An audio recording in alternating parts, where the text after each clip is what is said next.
The process of porcelain veneers, let's get started. So the first thing we want to do is make sure your mouth is healthy, you're a good candidate for the veneers or crowns, like let's call it a smile makeover, because you could do it with crowns, you could do it with veneers, you could do it with bridges, implants, all types of restorations.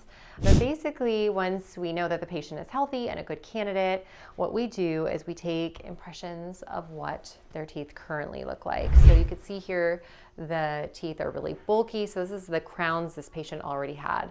They're very bulky and bulbous, and they actually don't really fit her face good. So what we do is we always look at the patient from the outside in, meaning what are the boundaries of their face? How does their lip fall when they smile?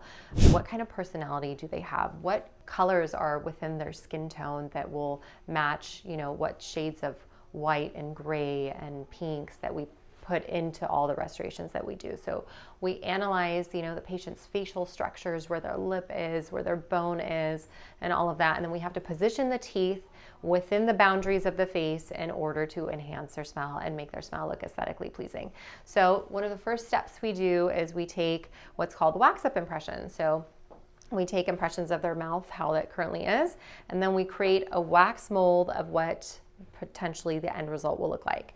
We have the patient analyze this. Sometimes we can even try this in on the patient. They get to trial their smile. And then once the patient okays this, we go to work.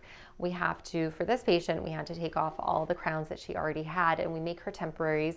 These temporaries last about 2 to 3 weeks, and then she comes in about 2 weeks later, and we have the permanents ready to go.